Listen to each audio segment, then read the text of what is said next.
हाय, मी रुपाली तुमचं मस्कर ब्लाऊज डिझाईनमध्ये स्वागत करत आहे। आज आपण फोरटेक्स ब्लाऊज कटिंग चेक करत आहोत की कसं करायचं आहे। सो शोल्डर जे आहे माप ते टाकून घ्यायचं, नंतर मुंडा खोली जी आहे ती ड्रॉ करून घ्यायची आणि असं डबल लाईन टाकून डबल लाईन मार्क करायची, जेणेकरून आपली लाईन प्रॉपर स्ट्रेट येते, वाकडी तिकडी येत नाही। फिटिंग मार्जिन टाकून असं आपलं बॅक पार्ट तयार झालेला आहे।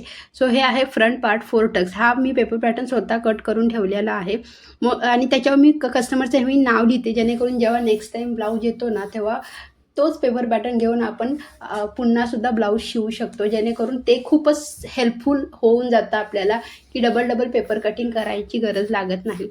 टक्स वगैरे प्रॉपर ड्रॉ करून घ्यायचे आणि मी त्यात कट करून ठेवते, जेणेकरून टक्सची जी मार्क्स आहेत ना ते व्यवस्थित आपल्याला स्ट्रेस करता येतील। तुम्ही पाहू शकता किती छान पेपर कटिंग केलेलं आहे। जर तुम्हाला पण अशाच पद्धतीनं प्रॉपर आणि परफेक्ट पेपर कटिंग शिकायचं असेल तर मला कमेंट बॉक्समध्ये कमेंट करा। आणि स्लीव मी कधीच पेपर कटिंग करून ठेवत नाही, कारण आजकाल खूपच वेगवेगळ्या पद्धतीनं स्लीव शिवल्या जातात।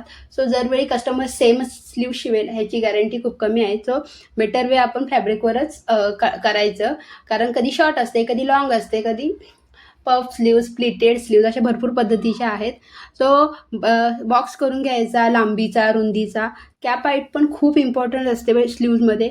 जर कॅप हाईट परफेक्ट नाही टाकली तर हात आपला वर होत नाही आणि अडकल्यासारखं होतं। सो प्रॉपर कॅप हाईट काय असते, कसं असतं हे सर्व मी तुम्हाला स्लीवच्या व्हिडिओमध्ये नक्कीच सांगेन। सो जसे मार्किंग केलेले आहे ते मार्किंग प्रॉपर स्ट्रेस करत जायचं आणि स्लीवचा शेप द्यायचा। स्लीवचा शेप खूप इम्पॉर्टंट आहे। जर हा बिघडला तर आपल्याला पुन्हा मुंड्यामध्ये चुन्या येणारच आहेत। बॅकचा मुंडा बिघडला, त्याचा शेप बिघडला तरीसुद्धा आपल्याला स्लीव कटिंग करताना, बॅक पार्ट कटिंग करताना जे आपण शेप देतो ते खूप इम्पॉर्टंट आहेत। सो अशा पद्धतीने तुम्ही पाहू शकता मी कसं परफेक्ट शेप वगैरे दिलेले आहेत। तसं सेम जी लाईन आपण ड्रॉ केलेली आहे त्या ट्रेस करत जायच्या। बॅक टक्सला नॉचेस वगैरे द्यायचे। नॉच देणं खूप इम्पॉर्टंट आहे। जेव्हा आपण टक्स घ्यायला जातो तेव्हा एका साईडला मार्किंग केलेली असते। नॉच दिल्यानंतर आपल्याला कळतं की दोन्ही साईडला पण मार्किंग झालेली असते। फॉर एक्झाम्पल तर पाहू शकता मी फोरटेक्स ब्लाऊजमध्ये कसं मार्किंग नॉचेस देत आहेत त्या मार्किंगला, जेणेकरून टक्स घेताना आपल्याला इझी पडेल। आणि जे पॉईंट दिलेले आहेत त्यांना डार्क करून एकच थाप मारायची, मग बॅक साईडला ते बरोबर मार्किंग होऊन जातं। आणि हा बेस योग कट केलेला आहे। सो अशा पद्धतीनं फोरटेक्स ब्लाऊजचं आपल्याला फ्रंटचं कटिंग झालेलं आहे। कुठेही एक्स्ट्रा फॅब्रिकवर शिलाई मार्जिन वाढवायचं नाही। माझ्या कटिंगमध्ये मी जे पेपर कटिंग करते ते फायनल असतं आणि असं बॅक पार्ट घेऊन स्लीवचं पण परफेक्ट बघा तुम्ही केलेलं आहे की स्लीवचा शेप आणि बॅक पार्टचा शेप एकदम तंतोतंत जुळला आहे।